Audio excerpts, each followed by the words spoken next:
Good morning students, my name is Anirudh and I am from Adarsh senior secondary school Khai Shergarh. तो हमारी class 8 की science का chapter 8 चल रहा है, यानी कि 8वां चैप्टर, और इसकी ऑलरेडी 2 वीडियोज़ हो चुकी हैं, तो आप उनको पहले देख लीजिए।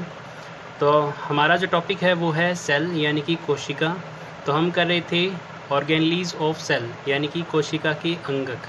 तो आज हमारे पास जो टॉपिक है वो है न्यूक्लियस, जिसको हिंदी में कहा जाता है केंद्रक।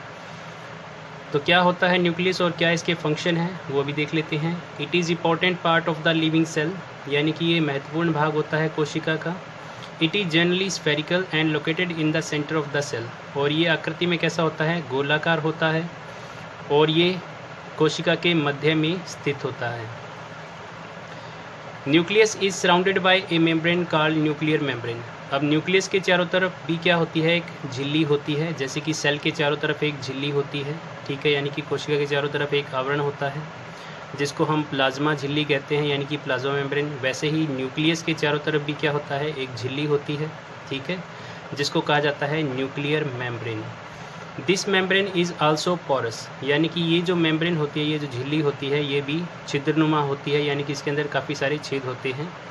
And allow the movement of substances between the cytoplasm and the nucleus, और जो भी मटेरियल है, चाहे वो साइटोप्लाज्म से न्यूक्लियस के अंदर जा रहा है, ठीक है, चाहे वो न्यूक्लियस से साइटोप्लाज्म के अंदर आ रहा है, ठीक है, तो दोनों तरह की जो मूवमेंट है, अब इनवर्ड और आउटवर्ड, वो भी किसके थ्रू होती है, इस मेम्ब्रेन के थ्रू होती है, यानी कि इस झिल्ली के अंदर से ही होती है।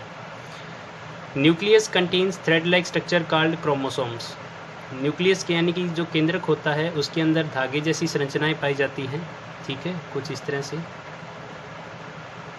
धागे जैसी संरचनाएं होती हैं, जिनको कहा जाता है क्रोमोसोम्स, हिंदी में जिनको हम कहते हैं गुणसूत्र। And genes are present on them, और इन गुणसूत्रों के ऊपर क्या उपस्थित रहते हैं, जीन्स, ठीक है, यानी कि लक्षण उपस्थित रहते हैं। अब ये जीन क्या काम करते हैं, gene help in transfer of character from parents to their offspring. अब जो पैतृक गुण होते हैं, यानी कि माता पिता के जो गुण होते हैं, वो आगे उनकी पीढ़ी के अंदर ले जाने का काम कौन करते हैं, वो जीन्स के द्वारा किया जाता है, यानी कि लक्षणों के द्वारा किया जाता है। Nucleus also control the activities of the cell. इसके अलावा सेल के अंदर जितनी भी एक्टिविटीज़ हो रही हैं उनको कौन नियंत्रित करता है, केंद्रक, ठीक है। तो केंद्रक जो है वो कोशिका की जितनी भी क्रियाएं हो रही हैं उन सभी को नियंत्रित करने का कार्य करता है। नेक्स्ट पार्ट इज़ प्रोटोप्लाज्म, यानी कि जीव द्रव्य, जिसको हिंदी में कहा जाता है, क्या होता है protoplasm. The entire content of a living cell is called protoplasm, यानी कि कोशिका के अंदर जितना भी पार्ट है, जितना भी भाग है, ठीक है, यानी कि कोशिका के जितने भी भाग हैं वो क्या कहलाते हैं, प्रोटोप्लाज्म, यानी कि उनको हम कलेक्टिवली एक साथ क्या बोल देते हैं, प्रोटोप्लाज्म। तो सेल ऑर्गेनली जो हैं वो कंप्लीट हो गई हैं, यानी कि कोशिका के जितने भी अंगक थे, जितने भी भाग थे, वो कंप्लीट हो गए हैं आपके सिलेबस में जितने थे। तो अभी हम देख लेते हैं differences between plant cell and animal cell, यानी कि जंतु कोशिका और पादप कोशिका, मीन्स की पेड़ पौधों की कोशिका में क्या क्या अंतर होता है। तो पहले हम देख लेते हैं कि प्लांट सेल के अंदर क्या क्या होता है, यानी कि पादप कोशिका यानी कि पेड़ पौधों की कोशिकाओं में क्या क्या पाया जाता है। Cell wall is present. तो प्लांट सेल जो होते हैं, यानी कि जो पेड़ पौधों की कोशिकाएं होती हैं, उनके अंदर कोशिका भित्ति उपस्थित रहती है। Second, cell is large in size, यानी कि जो कोशिका का आकार होता है वो बड़ा होता है।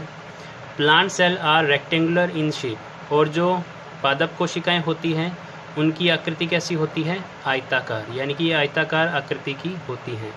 Nucleus is present on one side of the cell, और कोशिका के अंदर केंद्रक जो है वो एक तरफ पाया जाता है, यानी कि मध्य में नहीं होता, एक तरफ, एक साइड में पाया जाता है। प्लास्टिड्स आर प्रेजेंट, इसके अलावा जो प्लास्टिड होती हैं वो भी उपस्थित रहती हैं।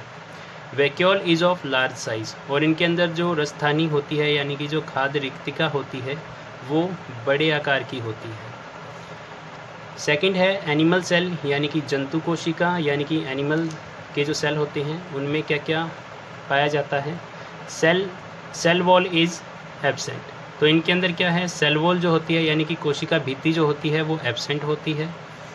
Second, cell is smaller in size as compare to plant cell, और पादप कोशिका की बजाय जो जंतु कोशिका होती है वो छोटे साइज़ की होती है, यानी कि जंतु कोशिका का आकार जो होता है वो छोटा होता है।